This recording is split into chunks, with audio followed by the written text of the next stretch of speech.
Bienvenue dans cette nouvelle édition de l'Africa Tonight. Voici les titres de l'actualité.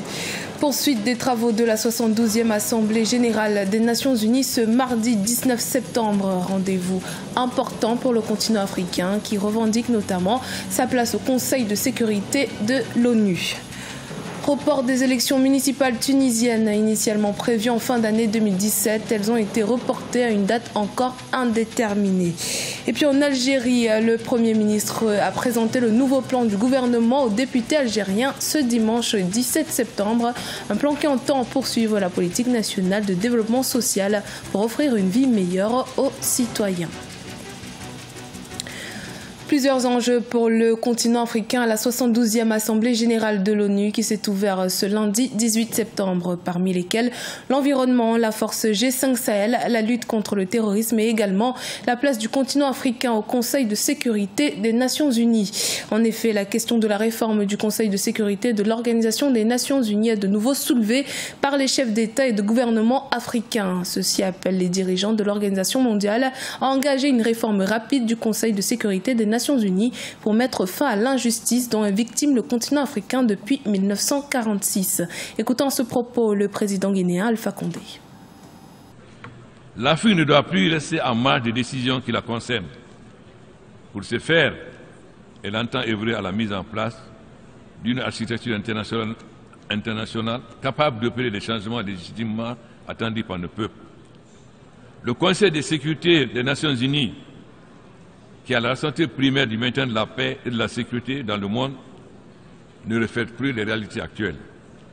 Comment comprendre que l'Afrique, qui considère la troisième puissance démographique du monde, ne soit pas représentée à un niveau approprié au sein de ce Conseil de sécurité, alors que 70% des questions y débattues concernent l'Afrique? Il est temps de réparer cette injustice qui n'a que trop duré. Nous réitérons la pertinence de la position commune africaine tel que contenu dans le consensus des îles Unis.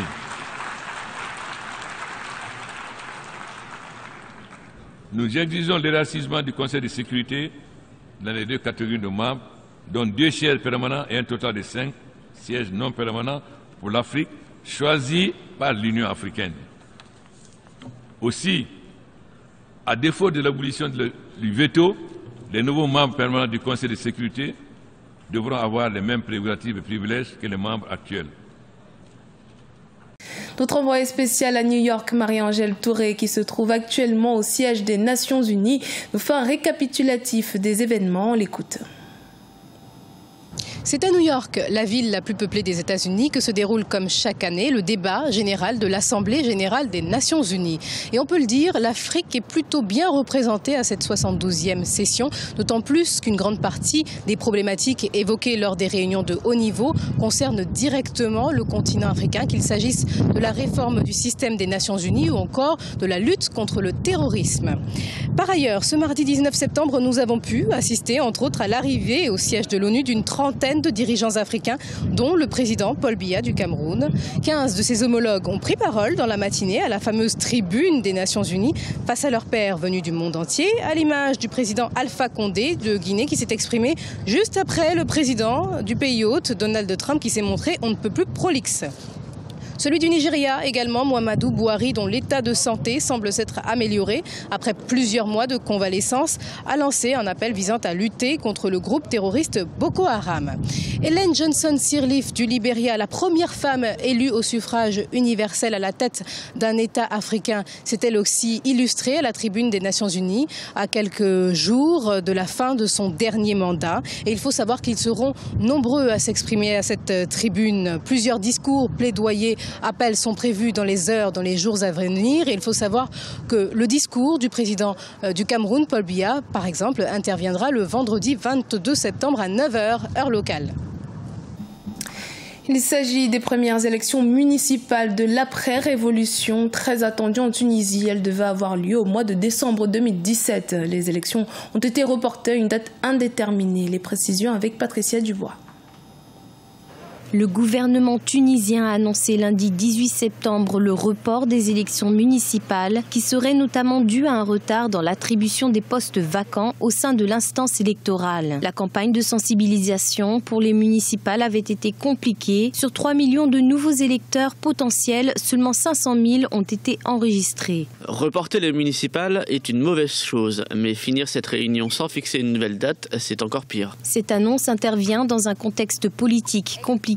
En effet, plusieurs manifestations avaient été menées entre décembre 2010 et février 2011 pour protester contre le chômage. Les municipalités ont par la suite été dissoutes et remplacées par des équipes provisoires. Aujourd'hui, l'économie tunisienne est un petit peu malade du fait du tourisme. Vous savez que c'est une économie qui est très tournée vers le tourisme. Or, aujourd'hui, les actes des terroristes islamistes dont le pays a eu malheureusement à subir les affres a fait reculer sérieusement le produit intérieur brut du pays parce que justement, aujourd'hui, il y a des hôtels qui sont vides, les touristes ne viennent pas comme ils venaient avant et la situation sécuritaire, elle, il faut qu'on la règle pour pouvoir permettre à l'économie tunisienne de pouvoir redémarrer dans de bonnes conditions. Mais ça, c'est une autre affaire. Les élections de cette année devaient permettre d'améliorer la vie quotidienne des Tunisiens, un espoir pour le pays. Pour l'heure, le gouvernement compte se réunir d'ici 10 jours afin de déterminer un calendrier avec des délais précis. Dans l'actualité également, le projet de réforme constitutionnelle proposé par le gouvernement togolais n'a remporté que 2/3 des voix au Parlement lors d'un vote boycotté par l'opposition. Il y aurait fallu les 4/5 des voix pour être considéré comme adopté. Le texte sera donc soumis au référendum populaire, a annoncé le président de l'Assemblée nationale. En Algérie, le Premier ministre Ahmed Ouyahia a présenté un nouveau plan d'action du gouvernement devant l'Assemblée populaire nationale le 17 septembre. Ce plan vise à concrétiser le programme du président Abdelaziz Bouteflika, plébiscité par le peuple en 2014. Patricia Dubois. Annoncé par le Premier ministre algérien Ahmed Ouyahia, le nouveau plan d'action du gouvernement a été adopté dimanche 17 septembre en Conseil des ministres.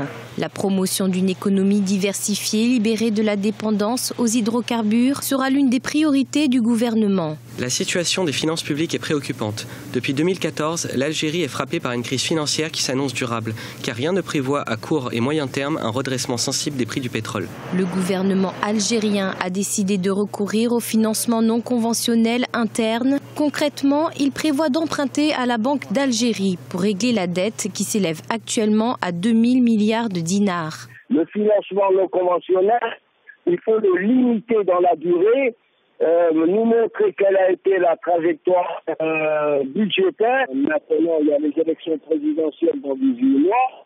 Est-ce que ce gouvernement aura tout le temps pour faire les réformes? C'est tout le problème que se posent les observateurs nationaux et internationaux. L'économie algérienne a souffert du recul de la fiscalité pétrolière. Ainsi, l'année 2017 sera clôturée avec des difficultés réelles, alors que l'année 2018 s'annonce plus complexe, selon le Premier ministre Ouyahia. Grâce au recours à la planche à billets, l'État parviendrait enfin à équilibrer ses balances fiscales et à rationaliser ses politiques sociales. C'était le journal de la rédaction. Merci de votre fidélité. Dans un instant, une nouvelle édition de l'actualité sur Africa 24.